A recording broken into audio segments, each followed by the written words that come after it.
The Tahoe Rim Trail forms a complete loop, 165 miles, around the Lake Tahoe Basin, on the border of California and Nevada. The main hiking season is from July through September, though lingering snow patches can often be found into August of high snow years. A through hike of the trail typically takes 10 to 15 days. My friend Adam and I had planned on fastpacking the trail over a 5-day period in late June of 2019. The only problem is that this happened to be a particularly high snow year, with snowpack in the Sierra Nevada range at over 200% of average, and 33 times the levels of the previous year. In the weeks leading up to our trip, we kept a close eye on the conditions, obsessively checking the snow reports from various snowtel sites along the trail. We debated a few alternative objectives around California and Colorado, but the snow levels were equally high throughout the Sierra Nevada and San Juan mountain ranges, so we recommitted to our original plan. While we expected the snowpack to significantly slow us down, we were optimistic that we could complete the trail as originally planned. But we never could have anticipated just how much of a challenge that would prove to be. You know, when you think of hiking in California in July, you don't picture 3 to 6 feet of snow.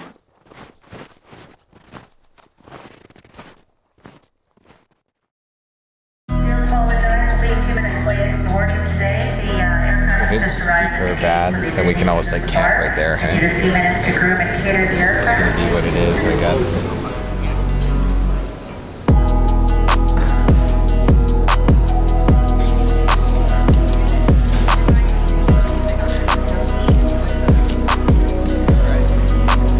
We flew from Vancouver to Sacramento before making the 2-hour drive to Tahoe City.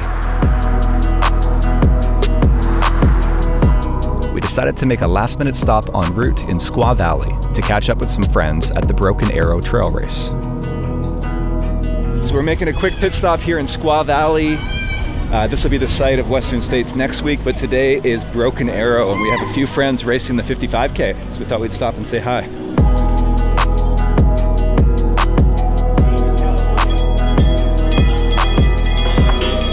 This also gave us a chance to gather some additional intel from a few people who'd recently been on the trail. I think the biggest thing is there's a lot of snow bridges up at the top. And so actually there was someone a few weeks ago that tore their quad when the snow bridge collapsed on them. So that's definitely something you guys need to be aware of, I guess. Just being up in the mountains this last week, it's very slick and you can go for a long ride downhill if you're not careful. And yeah, there's a lot of just steep, slippery snow right now. You're going to love the Flume Trail section. It's probably the most beautiful bit of trail that I've ever run on. You're on a big cliffside, and there's a great view of the lake, and just winds its way in and out of all these granite rocks. So you're going to love it. Yeah. Then it was time to drop off our food at our resupply point in Tahoe City on the western side of the lake, which we'd pick up again around the halfway point of our run on day 3.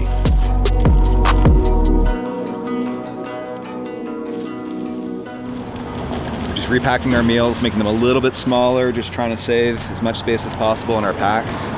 We're preparing our drop bags for our resupply, which we're going to leave over here at Alpenglow Sports. This is a free service that the store generously provides to through hikers of the Tahoe Rim Trail and the PCT. When you come in, just give them your name, and they'll run upstairs and grab it for you. Beautiful.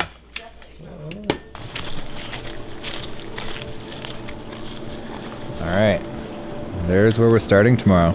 If you look down there at the end of the lake, you can see the casinos, and we're going to be staying there tonight at the hotel. We're going to hike up the mountains. We're going to end up at Heavenly Ski Resort, and from there, we'll join the Tahoe Rim Trail. From there, it's just a breezy 170 miles, maybe 175, depending on who you talk to, and we'll be right back where we started. We continued around the lake, making a quick stop at Mount Rose Summit at the northeastern end of the trail to check out the snow conditions. Cold? Jeff, we're at 9,000 feet. We're not in Kansas anymore. So we're just checking out Mount Rose Summit, where we're going to be, 4 days from now. Just checking out the snow conditions. It's looking not too bad, not great. But it's actually pretty cold up here, so I'm glad we're going to be packing lots of layers. Probably camp down there, probably cross over.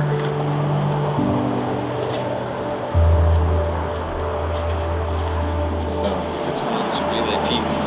So this would be 10K from the highest point on the trail.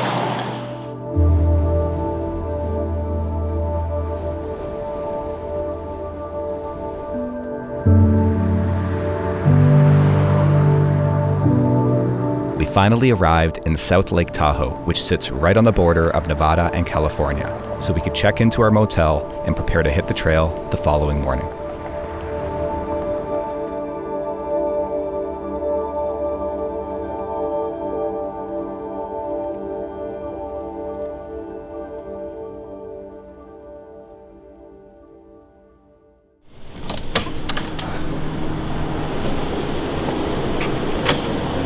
What a night of luxury.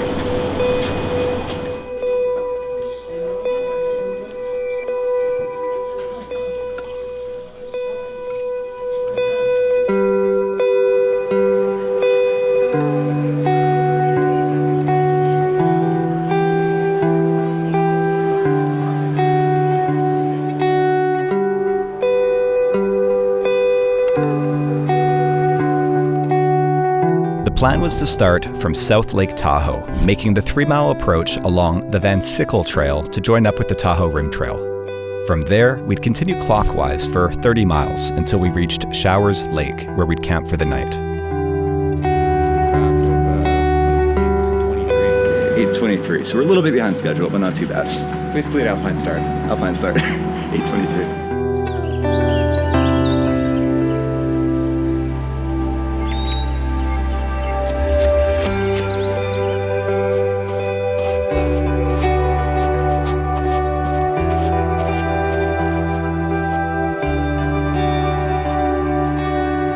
The trail ranges in elevation from 6,240 feet to 10,340. We'd be climbing a cumulative 4,000 to 7,000 feet per day, and the approach would add another 1,500. So we finally reached the Tahoe Rim Trail after about a 7-kilometer approach, about 4.5 miles. It's a beautiful bluebird day. I think it's gonna be quite warm today, and then quite cool overnight. So we're gonna try to enjoy the sun while we can. But it is just gorgeous out here.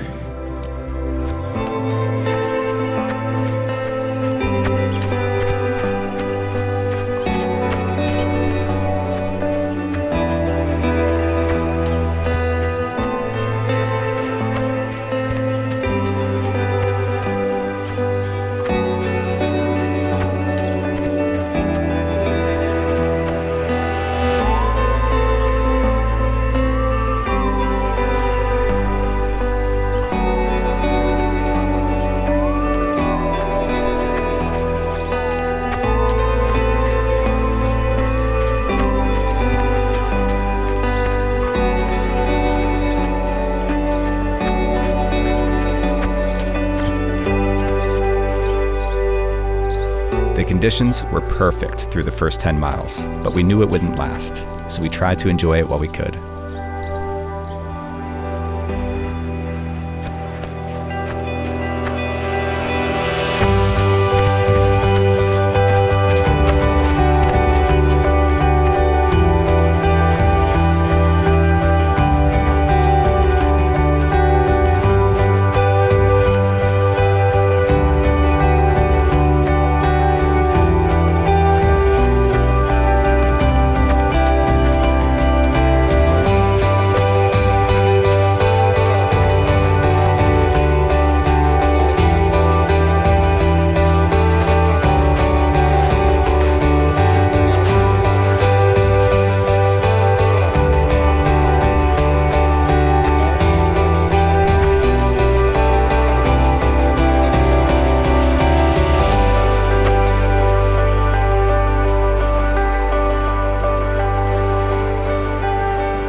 We stopped for lunch at Star Lake, now 4 hours into our day and having covered 13 miles. With no time to waste, we geared up in our Hillsound Trail crampons before getting back on the trail, having recently hit the snow line.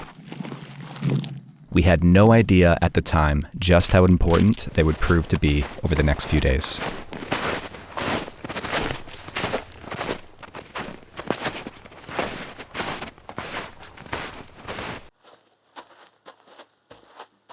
There we go, we're back on track.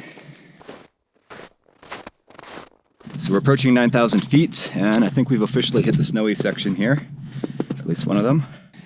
We've kind of lost the trail, but fortunately we have the GPS track on my watch, and we also have the Gut Hook app so that we can follow along here. So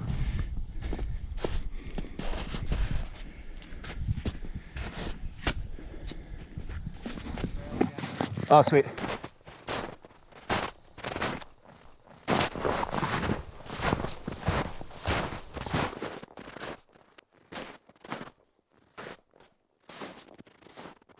This is some tough terrain we're traversing here. It's steep, it's slushy. We're not gonna get a lot of purchase here. Just take your time. Yeah, this part's okay now. That one section. We just passed a hiker a few minutes ago who said he slid a good 200 feet down one of these embankments, so it's time to put the camera away in case I need to self-arrest. Oh, this is what you have to be careful of, these little submerged creeks, these snow bridges. You can really punch through and hurt yourself.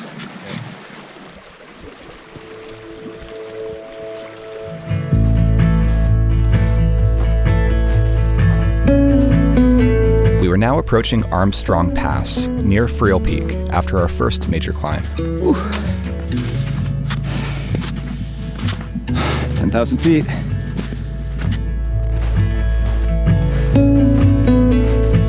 So this morning we started from Lake Tahoe City. We came around the resort at Heavenly and joined the TRT. And then we just came through the pass here and along that side hill that you can see before dropping down to Star Lake where we had lunch. And then we came along the side hill before we started running into snow. And we've been slowly working our way through there. And now we've climbed up to Armstrong Pass where we are now. And we're at 10,000 feet or thereabouts, and then descending all the way down to Big Meadow.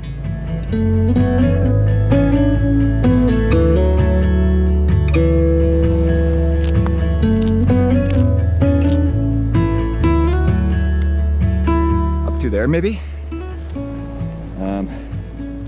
Let's see. Let's just go around here.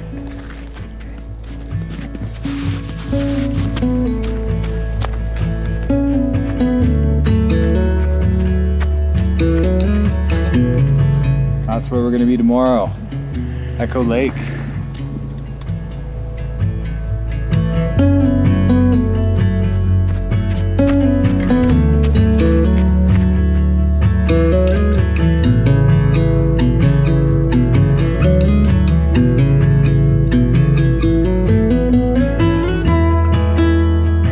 The Tahoe Rim Trail is open year-round, but it's not at all marked for winter use. We were finding navigation increasingly difficult, and we're having to rely more and more on the GPS track that I'd saved on my watch. This way, I think veer left a bit.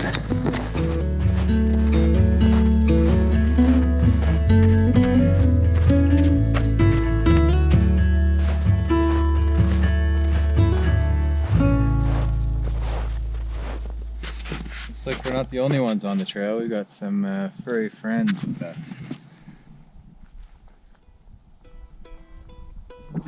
Hey, babe. Hey.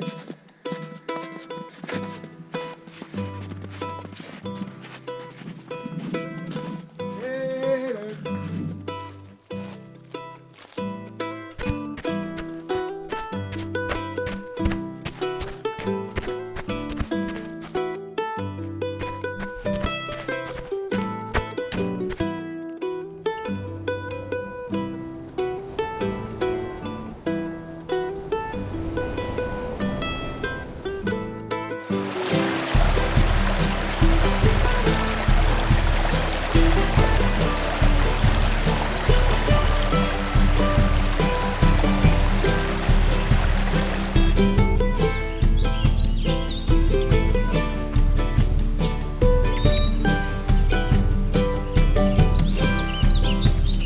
we're in Big Meadow right now, and as of a few days ago, this was completely flooded from all the snow melt. It's actually not too bad right now. It's pretty dry, aside from that first little bit back there. So this is a good sign. Things are shaping up.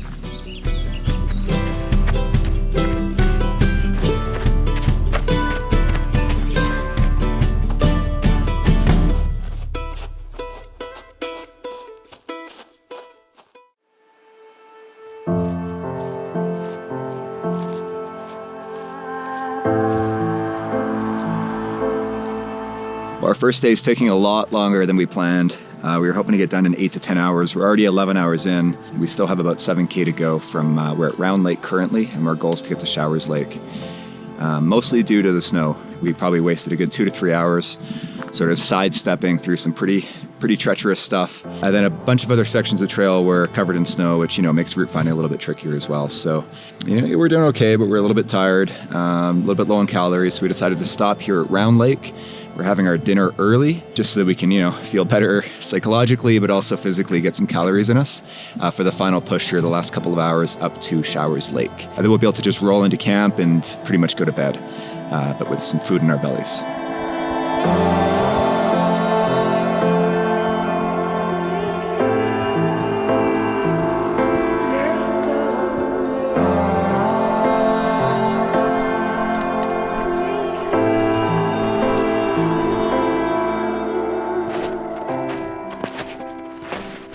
I think it's this way.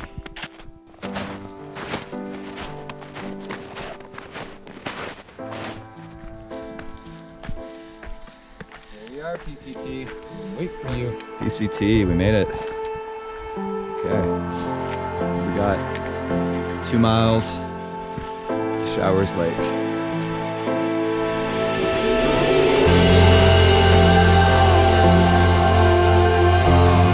We finally arrived at Showers Lake after 15 hours, 5 hours longer than we'd anticipated.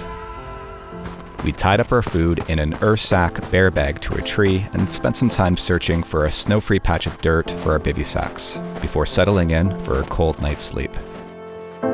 We were having serious doubts about just how realistic our plan for day 2 would be when we'd attempt to cover 41 miles of the trail as it joins the PCT and passes through the Desolation Wilderness, where we'd be likely to encounter quite a bit of snow on our way to Barker Pass.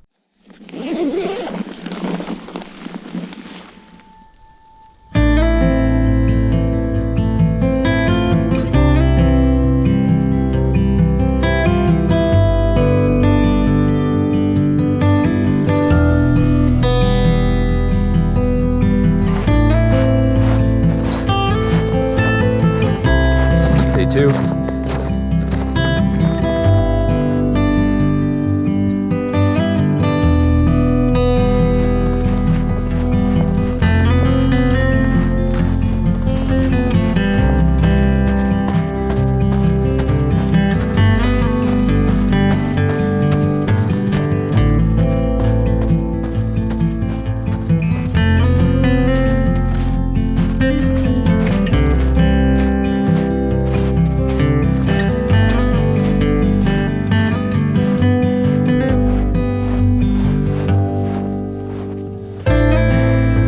So it's day 2. We left camp by about 6:30.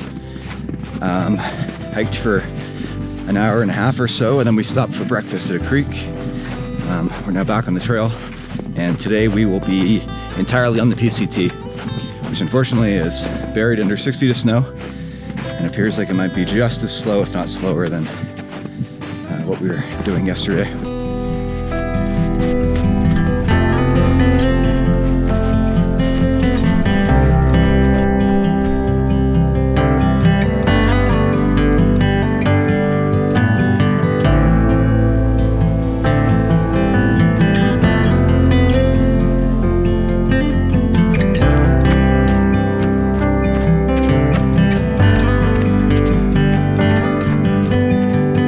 It took us about 3 hours to cover 10K. Route finding through deep snow. Got off track a few times too. But the trail has finally cleared up and we're covering some pretty quick miles now.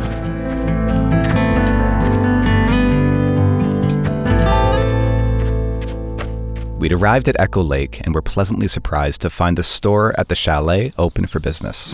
Beer heaven. Only 2 days in, but somehow it's like the best thing I've ever had.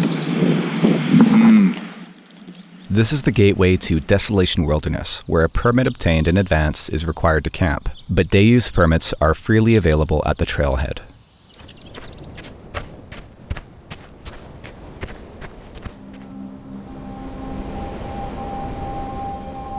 The several miles of dry trail on the approach offered a nice break from the snow, but it wouldn't be long before we began to climb back up above the snow line.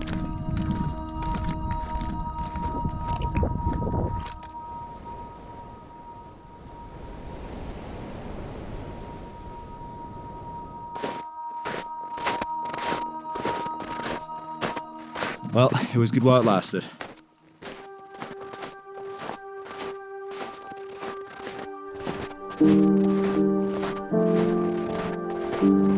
Desolation Wilderness encompasses nearly 64,000 acres of federally protected subalpine and alpine forests, dotted with granite peaks and glacial lakes. Wow.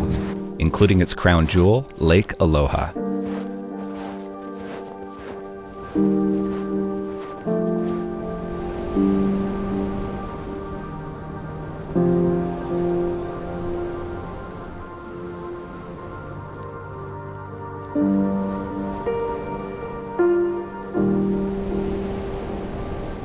It's said to be the most rugged area of the Tahoe Basin. And with such beauty in such close proximity to Sacramento and South Lake Tahoe, it's no wonder that permits and quotas are so heavily enforced.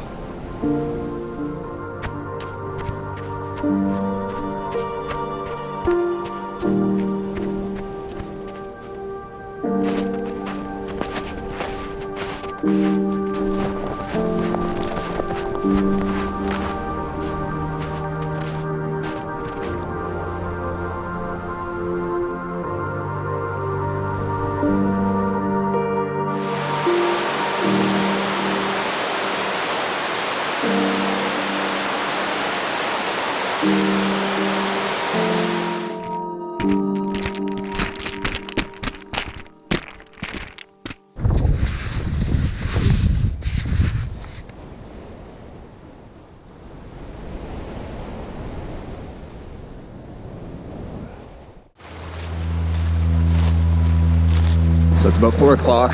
We've been moving for a good 9 hours. Got at least 4 or 5 hours left to go. It's been pretty slow progress through the snow, although the trail is relatively dry right now. As we make our way up to Dix Pass. We've got a 350 meter climb, and then it's mostly downhill for a while. Energy levels are low. We just ate some food, took some caffeine. It's time to put our heads down and get to work.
trail climbed high to Dix Pass, giving us a clear view of what was to come.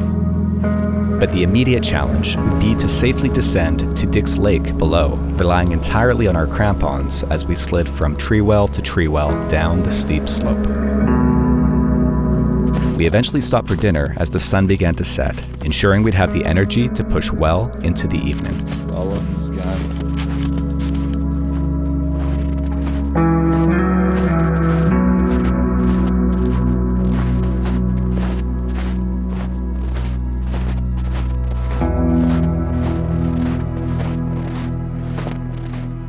Having successfully negotiated several difficult creek crossings, we finally reached one that we simply could not find a way across under the guidance of our headlamps. It had taken us over 16 hours to cover 32 miles, 9 miles short of our target.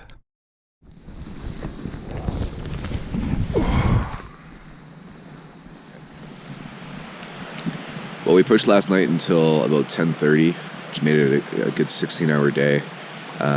But we probably wasted about 45 minutes here trying to cross Phillips Creek, or rather trying to decide whether we had to cross Phillips Creek.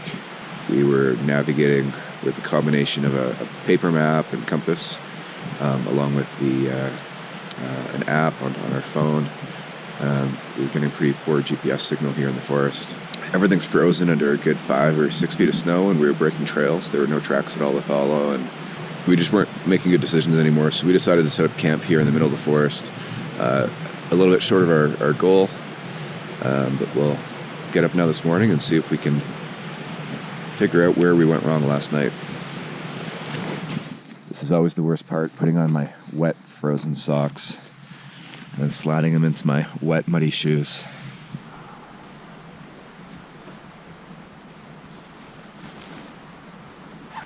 We were back on the trail by 7 a.m. The first challenge was to cross the creek that had thwarted us the night before. Got a big creek to cross here. So we're going to make our way back down to the creek. We think it's Phillips Creek. We're going to follow the trail, at least what we could see of it. Here's a little piece of it. So we're going to follow this back down to the creek and see if we can see anything different now that it's daylight and, we got a few hours sleep. In drier months, this creek would have likely been no more than a trickle, but with the high snowpack quickly melting, it was 10 feet wide and appeared to be at least chest deep. What do you think? It still looks pretty deep, eh? Yeah, this is where we drew water last night and then walked around in circles for about 45 minutes. That is literally the PCT right there. Oh, there's the trail right there. Let's check out those logs over there. See how that looks.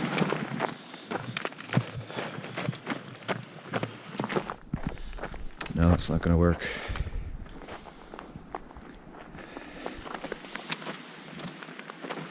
So it looks like there's actually 2 creeks that feed into this main creek. So we're going to try crossing the first one and then following the bank and then crossing back over, theoretically crossing half the water each time. See how this works out.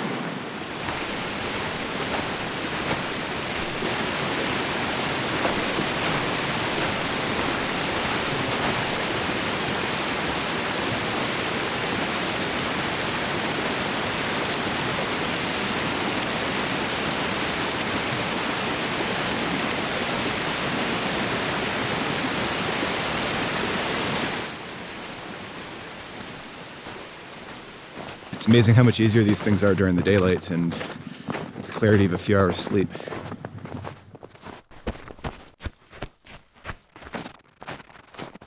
We soon caught up with a PCT thru-hiker who had passed by us earlier that morning. Yeah, so I started from the Mexico border and went through the Sierra Nevada. Definitely more snow than usual. We had about 300 miles of continuous snow. The whole way, every day. Yeah, every day, all the time. I started March 30. March 30th. Yeah, in Campo. Okay, so almost 3 months in? Yeah, that right? Something like that, yeah. And when do you expect to make it to Canada? I don't know. 3 more months or something? Possibly. I was hoping to finish end of August, early September, but still a lot of snow and it's slowing me down so much. I don't think it's... What are you kind of averaging per day? No, I do about 20-ish, Okay. but I was hoping to do more. It's like usually people do much more here because it's dry, but Yeah, it's like this. yeah, it should be.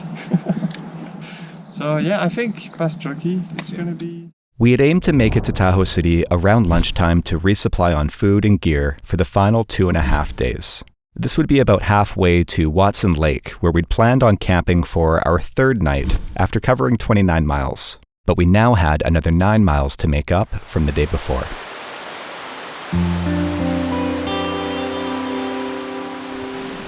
Ooh. All right.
Progress was once again painfully slow as we struggled to navigate and slip our way through the sun-cupped snow, covering as little as 1 to 2 miles per hour while traversing steep, slushy slopes.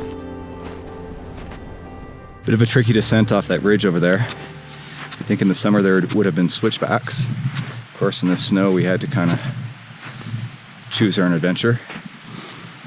Couple of potential slide paths, so we have to move very quickly through. Slow progress.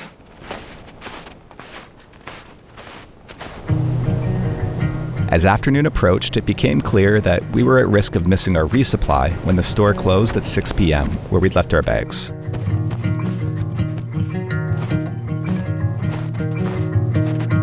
We were also grappling with the idea of another very long day, as we now attempted to cover a total of 41 miles. So we're running pretty behind schedule here with the snow and with the extra miles that we didn't do yesterday because of the snow yesterday. So we're having lunch here on the side of the trail. It's about 3:30 or 4. We were expecting to be in Tahoe City a couple of hours ago. That was kind of the plan, to have lunch and resupply. But we're likely going to get there for a late dinner at this rate. And so the store that we left our resupply at is going to be closed when we get there, but fortunately we have some friends in Tahoe City who are going to go and pick our stuff up for us so that we will have it for in the morning. And I say that because we're now actually thinking about staying in Tahoe City, maybe getting a hotel for the night instead of pressing on. Because at this rate, it's becoming a little bit unsustainable doing these 15-hour days, getting just a few hours of cold sleep. And we aren't taking in enough calories to be out there all day either. So we're going to get a hotel tonight and then get up tomorrow and try to do a big day tomorrow and see what's left for day 5. As we descended from the rim, we were rewarded with several miles of glorious, snow-free running.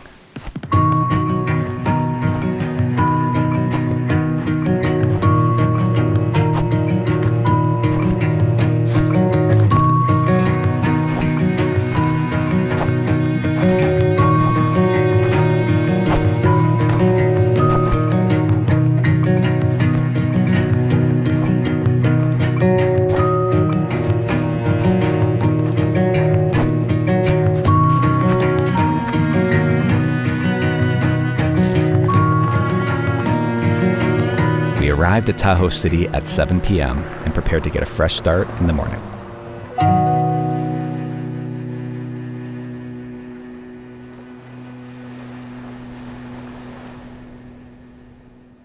The plan was to now skip about 18 miles of mountain bike trails, which ironically would have been some of the driest trails we'd seen in days. This would hopefully allow us to make it to our original goal for day 4 of camping near Marlette Peak, but it could still be another very long day as we climb through the snow up and over Relay Peak, the highest point on the trail.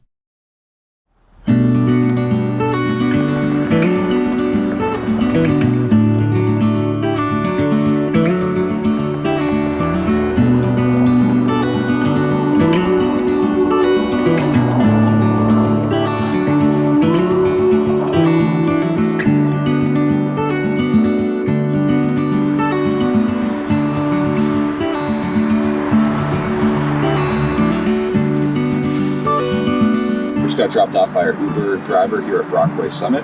We're looking at doing about 19 miles, and we expect snow from about 5 miles in around Marty's Peak Lookout. So we're gonna have a really, really nice long section of snow again today.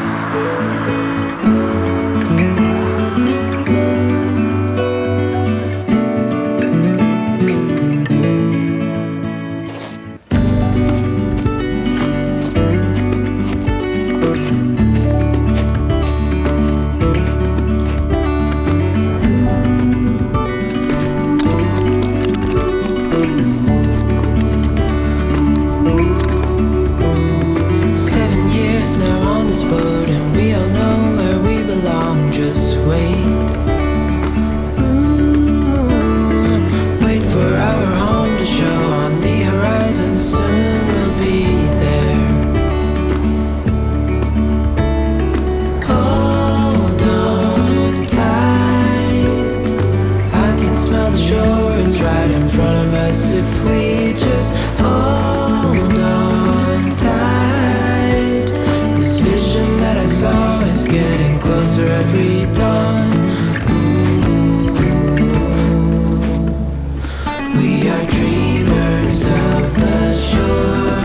This leg of the trail promised to deliver some of the best views of Lake Tahoe yet, but it wouldn't be long before we were back in the snow, sidestepping once again across steep slopes. Just keep on believing. We are dreamers of the shore.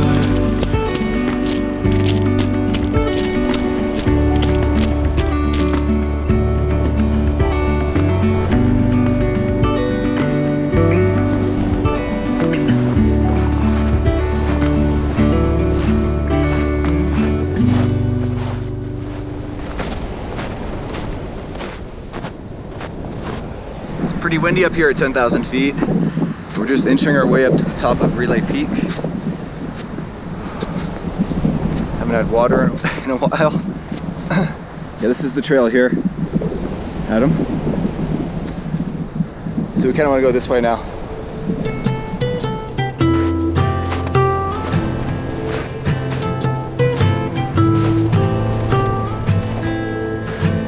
The climb to Relay Peak at 10,340 feet would have been difficult on any day, but the snow certainly didn't help.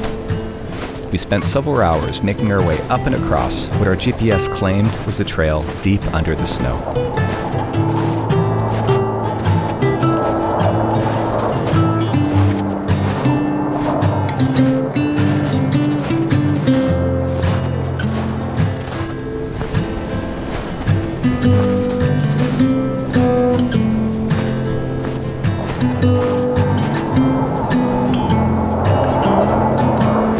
Our hard work had made the views from the summit that much more rewarding, but the heavy winds kept us from enjoying it for very long.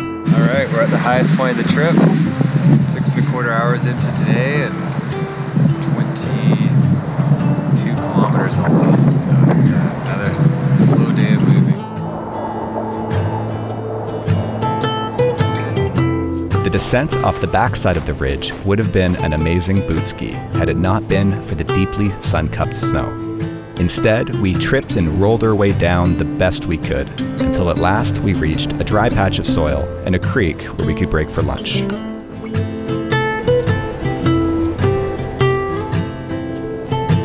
we just stopped for lunch. We're feeling a lot better now. We got some water from a creek. Hadn't seen water in a few hours there. We're back into traversing from tree well to tree well here.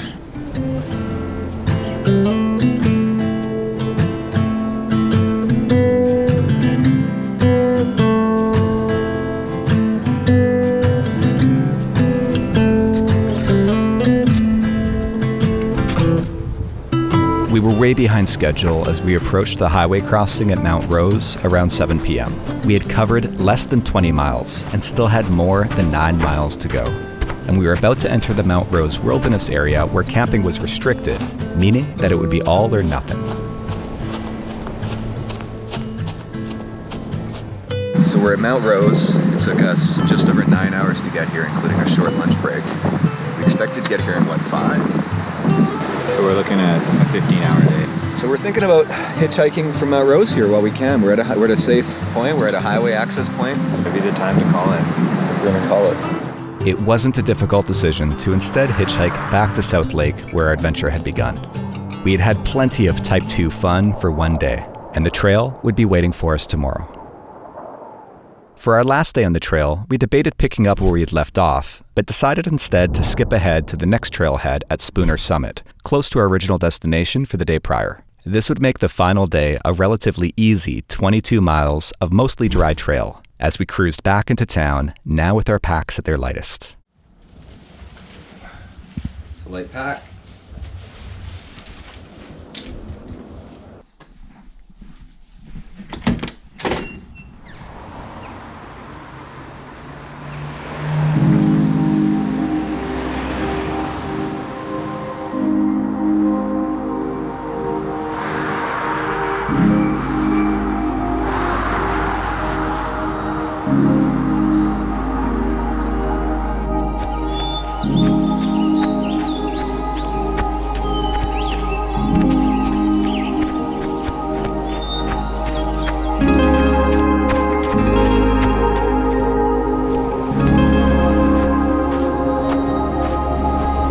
There's our line from yesterday.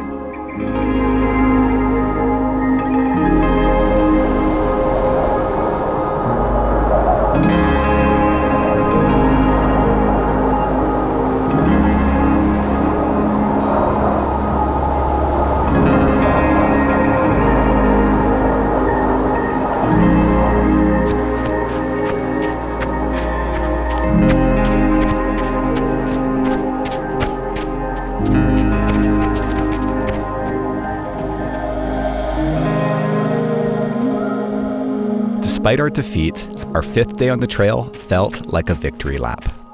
All we could keep thinking was that this is what we could have enjoyed for the entire 5 days on the trail had we only delayed our trip by a few more weeks.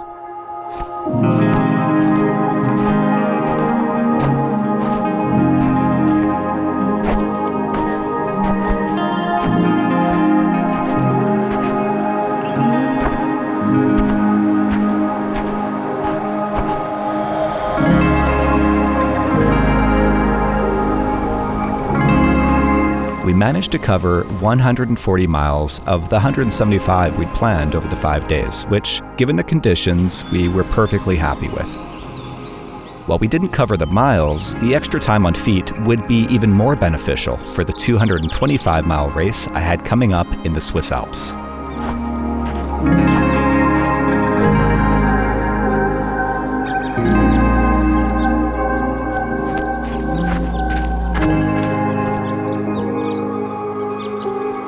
We rolled back into town early afternoon and began our celebrations.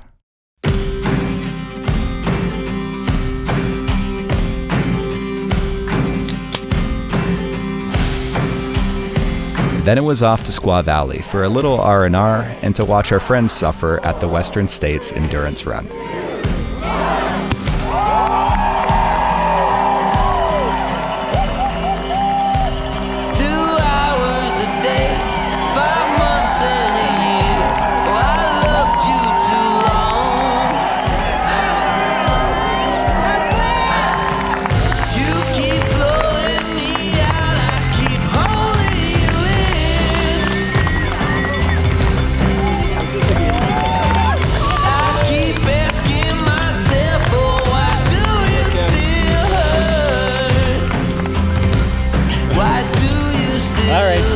Another 5 hours. Actually, how far is it now?